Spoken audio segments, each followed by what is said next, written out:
Thank you, Becky, and thank you, everyone, for joining. I'm very excited to go into a bit of a poetic interlude with all of you on the topic of finding well-being through poetry. And for a little bit of context, and I'll give more of this a little bit later on, but this workshop was originally created, I created it a few years ago at Google, where I worked for a long time.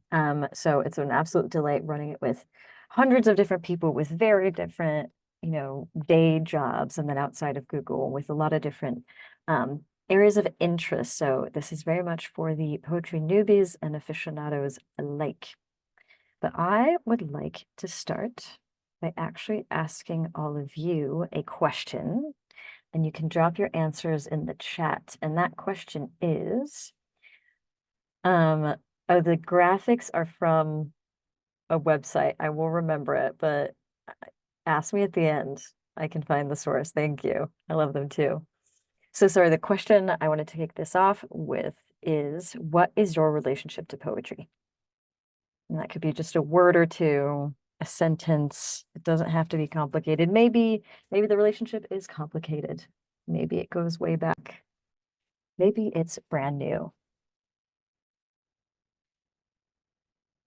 Greg shared that the relationship to poetry is my friend in grief and sorrow. It's beautiful. Rukmini says it heals me. Vanessa says distant admirer. Kathleen says more of a reader than producer. Yes, I can definitely resonate with all of those at different points in my life and different points in a single day, actually.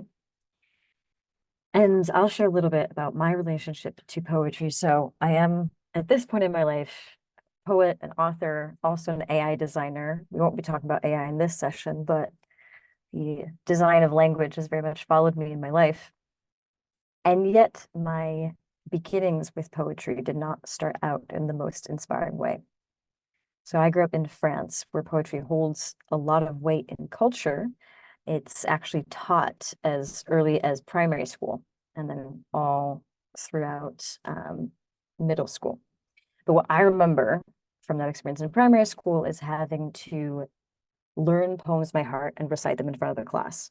So what I remember is memorization and stage fright, essentially.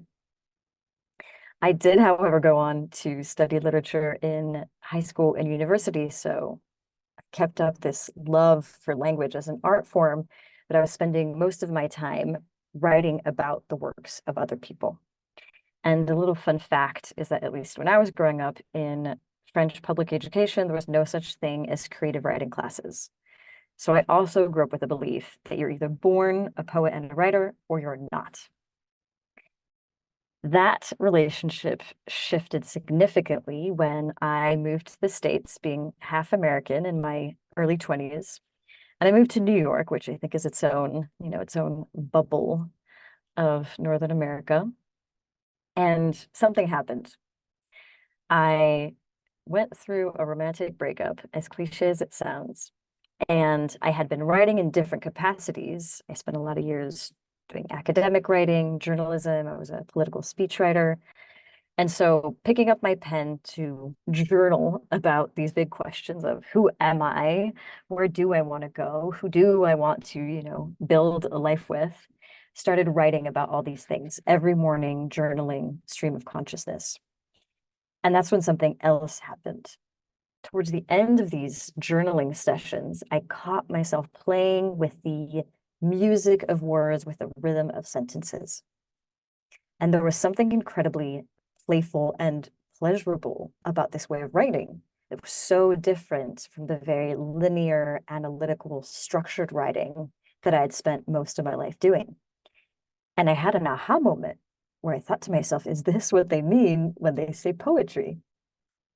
And so I started taking those pieces of my journaling entries out, reworking them as poems, got incredibly curious about how do you decide when to break a line, to capitalize, to use punctuation, etc. So I signed up for a bunch of different workshops, applied for creative writing MFA, decided not to do that because I didn't want to turn poetry into homework.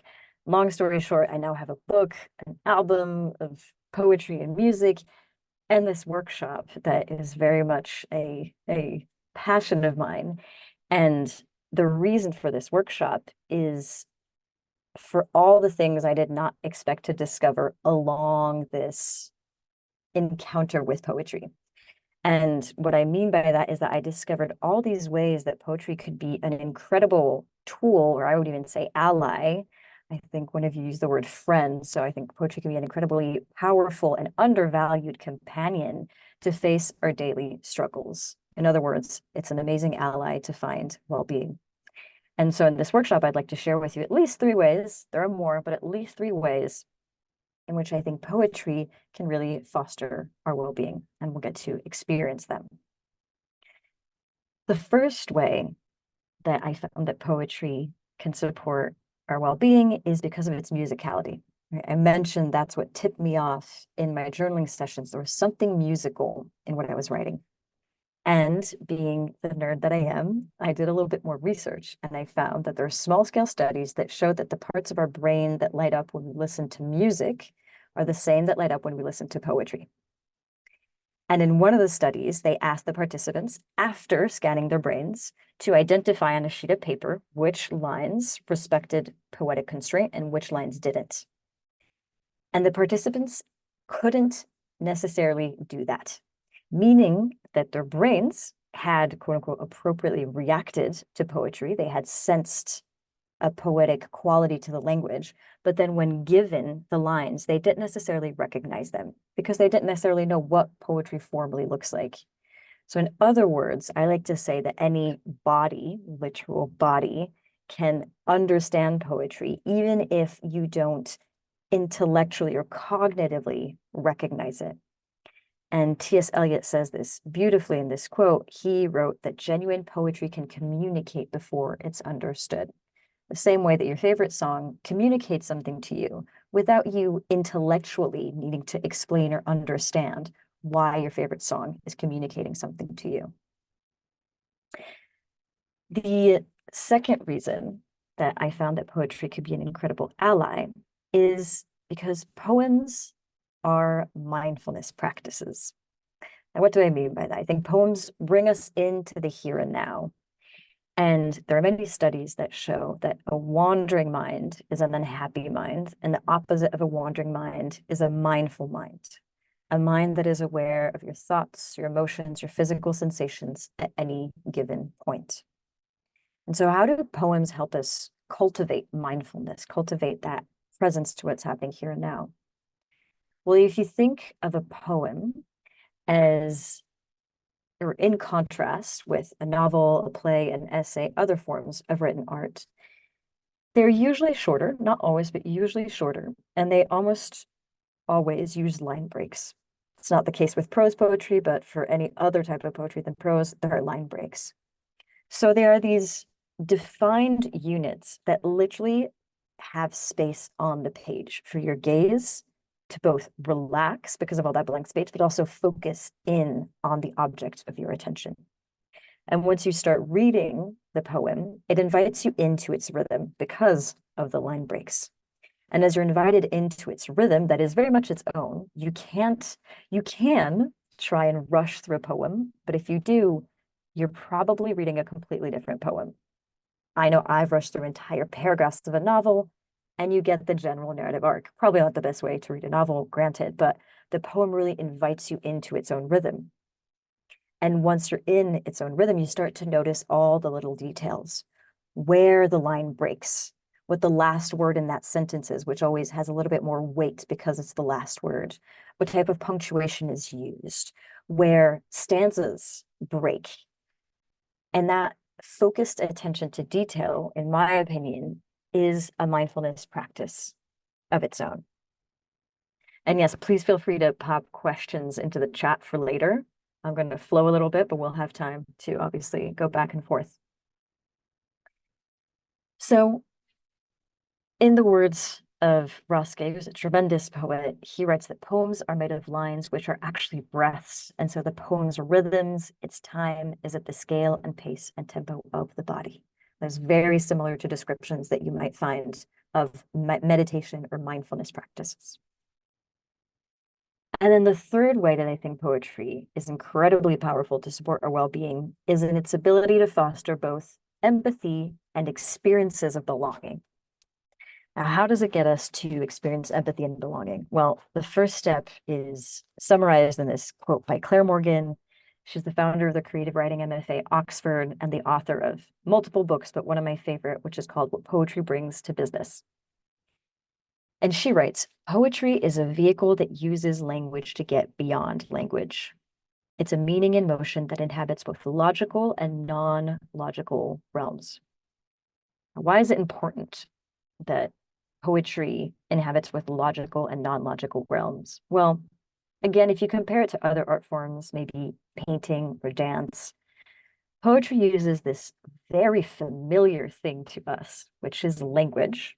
And that familiar thing is also rather logical, right? It helps us organize chaotic reality into these logically structured sentences so we can communicate. But it uses this familiar logical construct of language to evoke and elicit non-logical experiences, phenomena, intelligences that we have, which are our emotions, our intuition, and our imagination. I like to say that poems put words we can feel on experiences that are difficult to hear because it uses language at that intersection of the logical, the non-logical, the cognitive, the emotional. It is a bridge between our quote unquote left and right brains. And how does this get us to a point of empathy? Well, I'll give you an example. You're reading a poem, whether it's the first poem you've read or you're an avid reader, and you're going to have a reaction. And that reaction might be confusion because there's no punctuation and your mind is just looking for punctuation, or you might be utterly delighted by this one metaphor.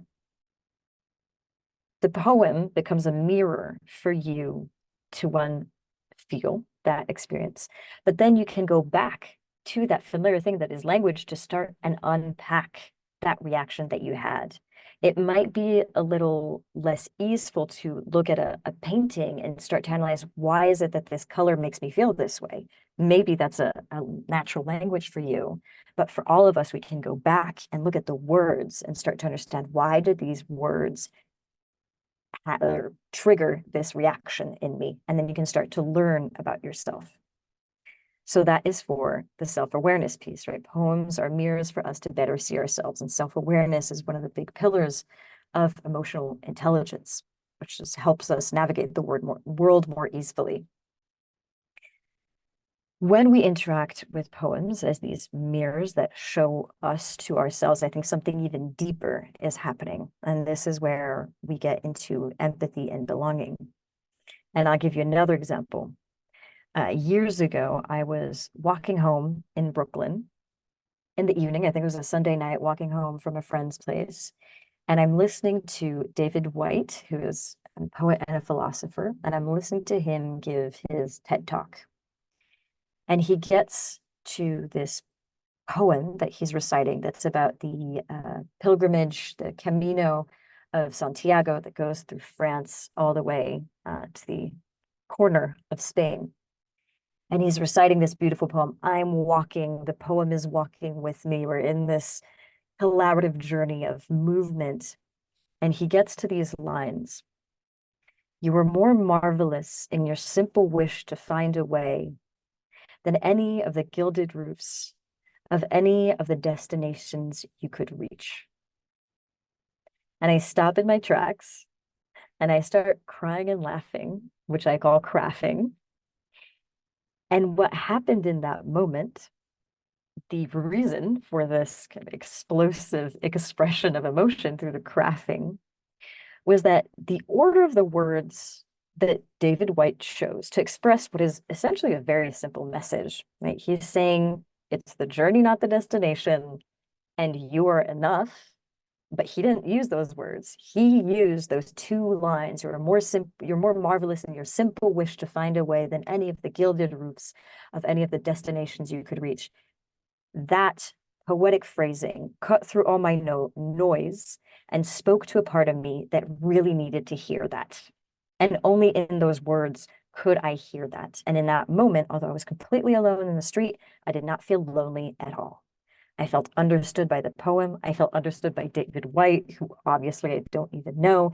And for a moment, at least, I felt connected to the world. Like I had that sense of belonging. And that has happened to me multiple times since reading poems completely alone. And yet I am in conversation. I am in connection with these words on the page and with the world behind those words. And this to me is really powerful because we know that we're going through an epidemic of loneliness. And of course, poetry isn't a silver bullet, but yet I think it's a wildly undervalued and underutilized tool, for lack of a better word, for us to break out of these silos of loneliness that a lot of the world is going through. Now, that was a lot of talking, and I'd love for you to actually get to experience some of this. So the idea is going to let that analytical cognitive part of your mind take a well-deserved break, especially if you've been following all these talks. I'm sure that there's been a lot of brain activity or a lot of thinking. And we're going to go more into feeling. The way that we're going to do that is that I'm going to lead you through just a simple meditation. This is not a meditation class. If you do meditate, great, you're in a comfort zone. And once we get just into a more relaxed space, I'm going to read some poetry. And the invitation here is to listen to it like you might listen to music, really letting go of that potential instinct to understand, to analyze, to grasp, to hold. Then we'll come out of the meditation. We'll have a chance to talk about how that was like, any insights, any comfort, discomfort. And then we'll actually look at the poem altogether and start to flex that empathy muscle in a guided conversation around the piece. Does that make sense to everyone? Awesome. And then, of course, at the end, we'll have time to debrief and do some Q&A. All right. So invitation to find a comfortable position. If you need to, close a door, close a window, do anything to kind of create a more calm space, now's the time to do that. And once you find that comfortable space, comfortable position, you can just simply pay attention to maybe your feet are planted on the ground, giving you a little bit of anchoring. You can pay attention to the alignment or how relaxed your shoulders are and the alignment at the very top of your head, your neck, your shoulders, all the way down to your sits bones, finding a position that feels both awake and relaxed, like you're feeling your body supporting itself. When you get there, you can either relax your gaze downwards or close your eyes entirely if that's available. And simply start by noticing your breath at the tip of your nose. Noticing your inhales and your exhales, perhaps for the first time today. Certainly for the first time in this very moment.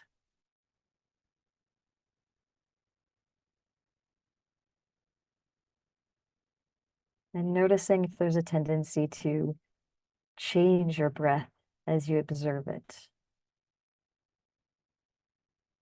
Noticing if there's a tendency to make your breaths longer, more symmetrical. And if you did notice that tendency, just letting it go. Thinking that urge to shift and control. Just relaxing with each exhale, trusting that your body knows how to breathe. It does it 24 hours a day without you needing to control it.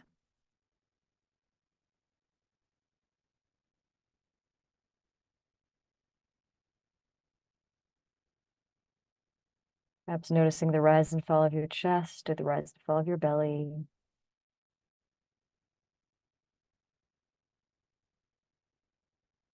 Taking a moment to note the contact of your body with the chair, the floor.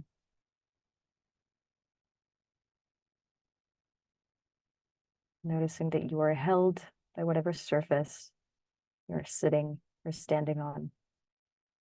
You are not falling.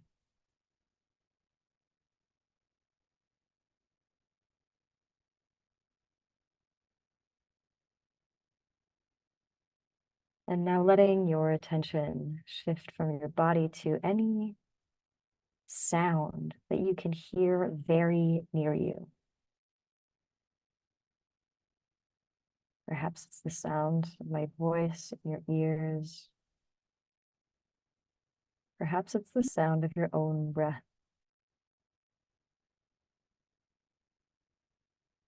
You start to paint the acoustic landscape of your surroundings.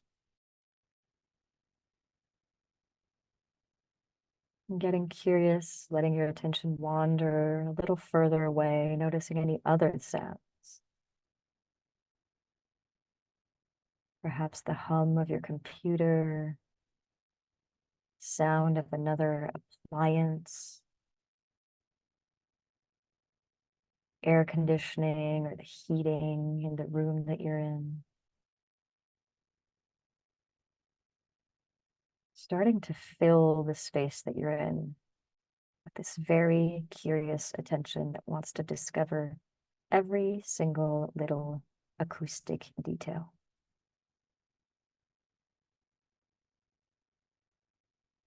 Perhaps the sound of someone near you or a pet. Letting your attention even trickle through to the outdoors. Perhaps there are sounds of nature, sounds of traffic.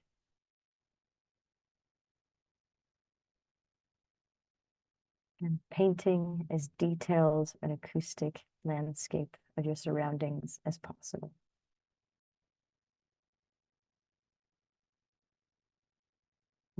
Noticing the blank spaces on that canvas.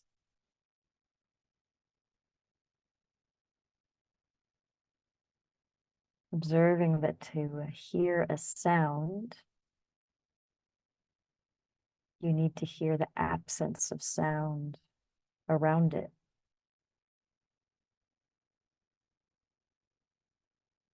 Appreciating the quality of moments of silence.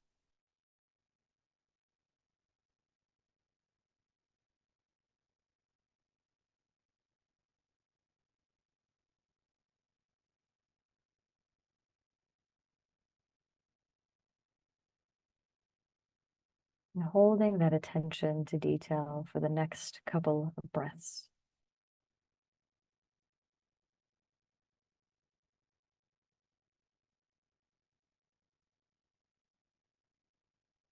Monday, I was told I was good. I felt relieved. Tuesday, I was ignored. I felt invisible. Wednesday, I was snapped at. I began to doubt myself.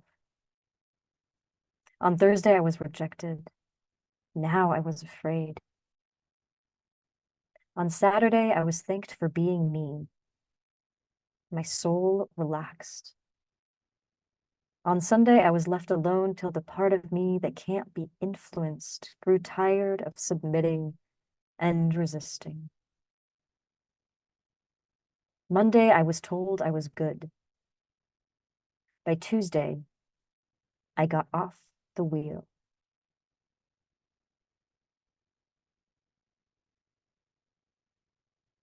Taking a moment to notice how the words ripple in your mind's eye, any images, emotions, physical sensations that might be present.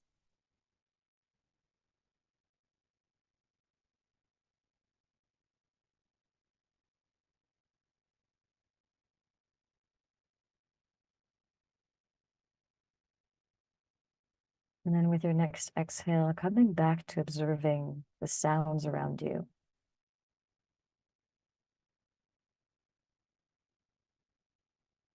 Have any sounds stopped? Have any new sounds emerged? What more can you hear?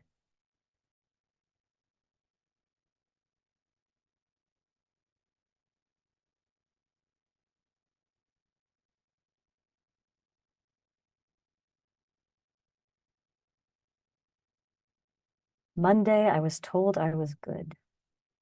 I felt relieved. Tuesday, I was ignored. I felt invisible. Wednesday, I was snapped at. I began to doubt myself. On Thursday, I was rejected. Now I was afraid. On Saturday, I was thanked for being me. My soul relaxed. On Sunday, I was left alone, till the part of me that can't be influenced grew tired of submitting and resisting. Monday, I was told I was good. By Tuesday, I got off the wheel.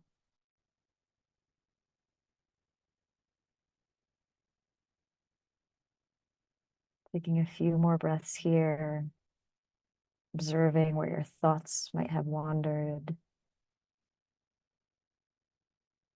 curiously noticing any shifts in your body, and then slowly coming back to your breath at the tip of your nose, bringing a new lens of curiosity to your inhales and your exhales. Feeling the rise and fall of your chest, the rise and fall of your belly. Perhaps noticing differences in your breath.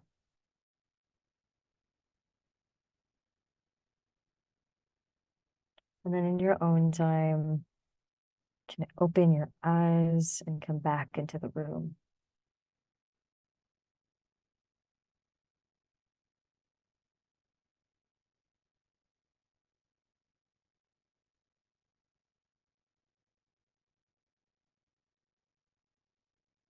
All right.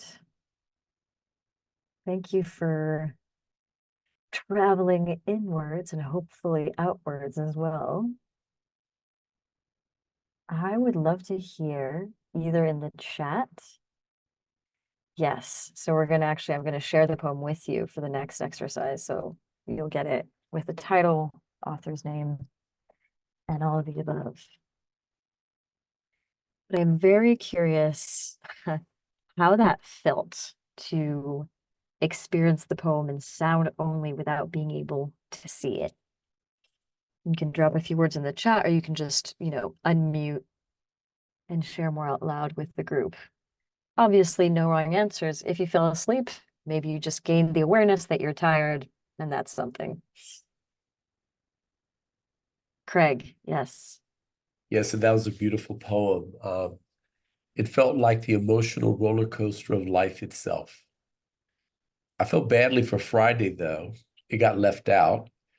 And it Good was point. notable to me that it covered a week and a half, not just a week. So I didn't know if it was a work week or if I was trying to get a vacation.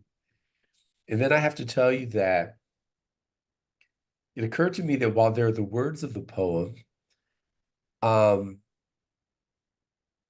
your voice and the quality of your voice, the energy with which that's in your voice, and how you chose to place the syllables and the flow is as much the poem as the words of the poem. So thank you for that. Thank you. Yeah, I'm humbled. I mean, in a way, you can say that a poem is almost like a score of music where each person who reads it it's like playing the score of the poem. So it's gonna have a different quality, like we're singing lyrics really simply. Yeah. Thank you for that. All right. So I shall reveal the poem because the idea here, and since we have a bigger group, let's see, is yes. Becky is here. Becky, I think we will do breakout rooms. Sounds good. Perfect. I'm just going to read A few comments in the chat, just to make sure that people feel heard. Karen says, I agree that your voice was so wonderful. Thank you. And Ainsley said, I found it very emotional, reminded me of being pulled into a burnout cycle, then finding yourself again in recovery. And there's a thumbs up from Vanessa. So it sounds like there are some common threads here being experienced. So Anna says, I started to wonder in a very Game of Thrones matter what it would mean to break the wheel instead of getting off it. Ooh, I like these. I like these lines of questioning. That is very poetic. Yeah, look at these different metaphors that are coming up. Not just getting off, but breaking the wheel. And what does that say about yourself, you know? Maybe more of a breaker of wheels than somebody who hops off them. So we're gonna go into breakout rooms. Let me share the poem with you all first. And please let me know if you can access it. It should have fully open access.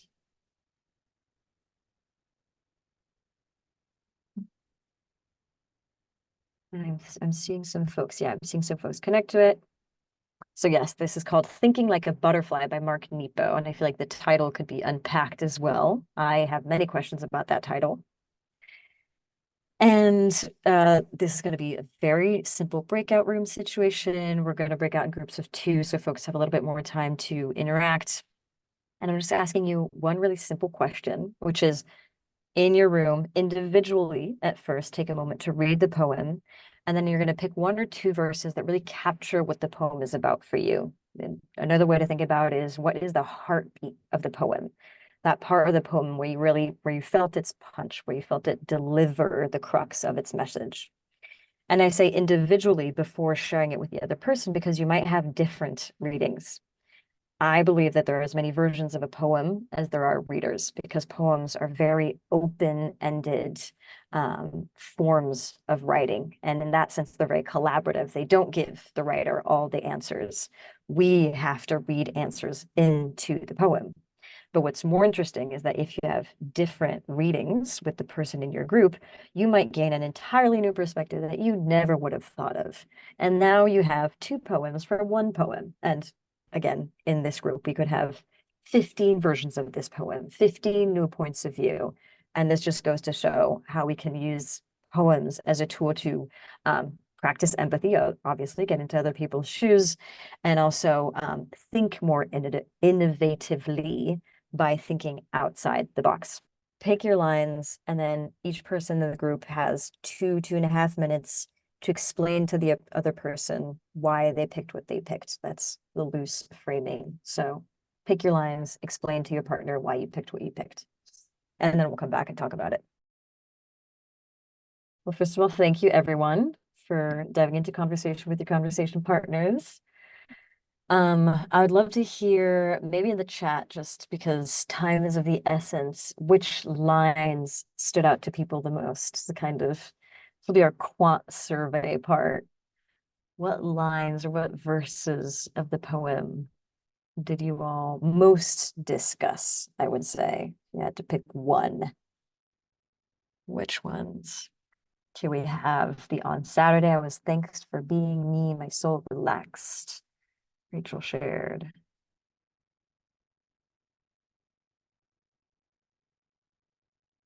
You're welcome. This is a good date night activity. The Sunday line, the last Tuesday. I love the variety here. This is when I wish that we could all hear all the different readings of all these different lines. The Sunday line, Monday I was told. In my breakout group, we spoke about the Sunday line as well. Thursday I was rejected and afraid. This is kind of what I mean when I say that there are many versions of a poem as there are readers, because this poem is great because we have all these days of the week, and it seems like every day connected with someone differently. It's almost like a kaleidoscope of everybody's personal experience. So that ability to step into other people's shoes to just refract the multiplicity of our daily experiences is something that just fascinates me. In my group, I've read this poem, I don't know, a million times, and yet I've read it completely new. I have a completely new reading of it. And I think poetry is one of those genres that just keeps on giving. It's not at all a zero-sum game. It's one of the rare places where I think we can really disagree productively. So these are just some of the ways that I would love for you to keep on thinking about poetry. In doing this workshop over the years, just to get back into a bit of data and impact, 95% of the people who've taken this workshop, they report feeling close to their peers. This is when I do it within organizations and companies, in particular when I did this at Google. And 98% after doing this said that they feel confident poetry can support the well-being through that playfulness, through the mindfulness, and through this experience of empathy and belonging. And I think that is essentially because poems say out loud what we all feel down low. That is one of my favorite things about poetry.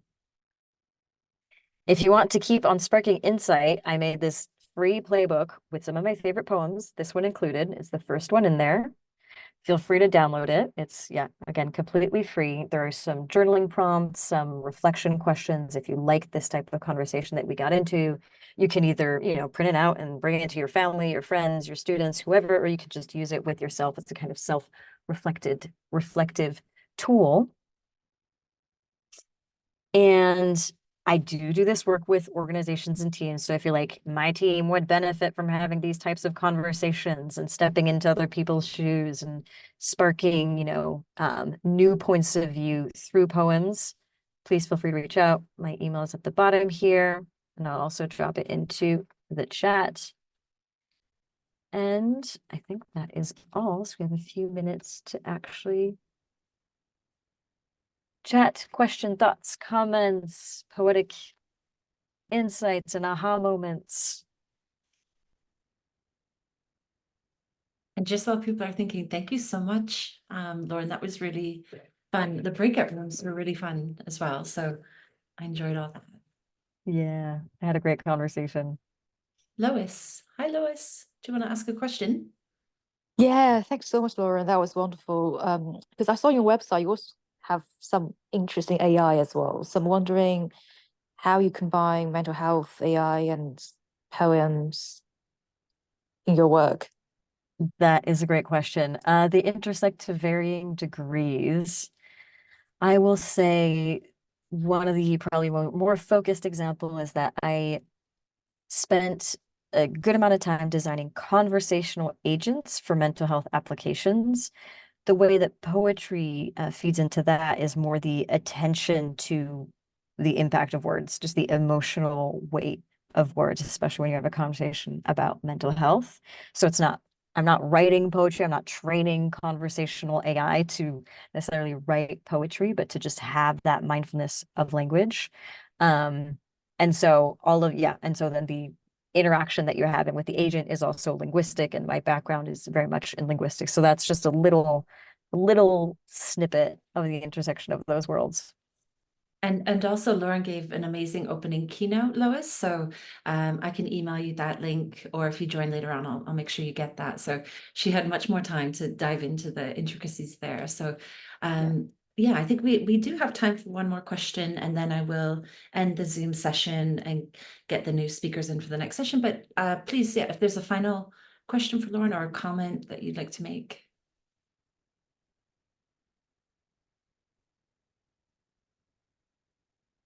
Okay, I've got one for Lauren. I've got my sugar pack here. I can't really see it very well. It's quite old.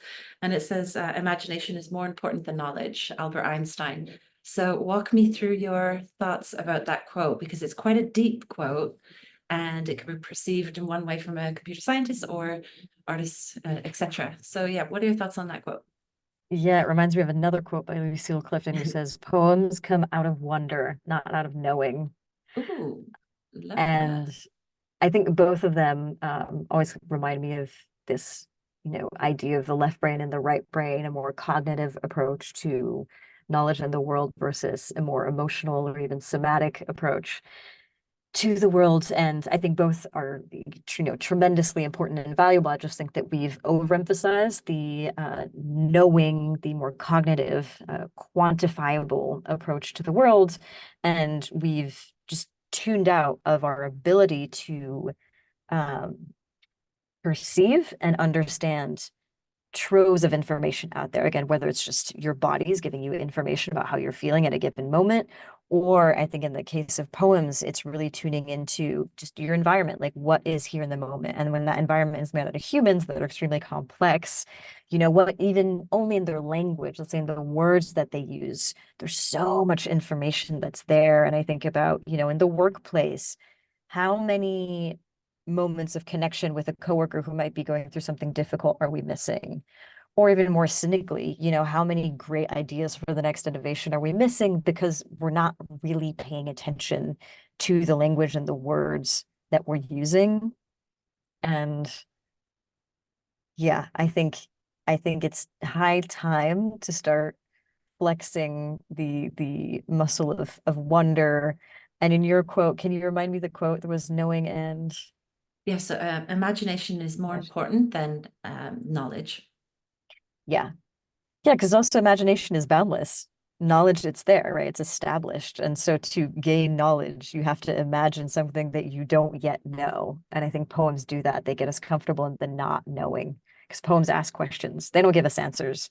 They are, in that sense, to me, they're very scientific, right? Where it's this open questioning of, I don't understand this thing. I don't understand this world, but I'm still going to try to have a conversation with it. And the scientists will, measure and research in ways that are beautiful, and the poet will craft a poem. Love that. I think we're going to end on that note because it is Big Ben chiming again, just reminding me. So yeah, thank you so much for that beautiful session.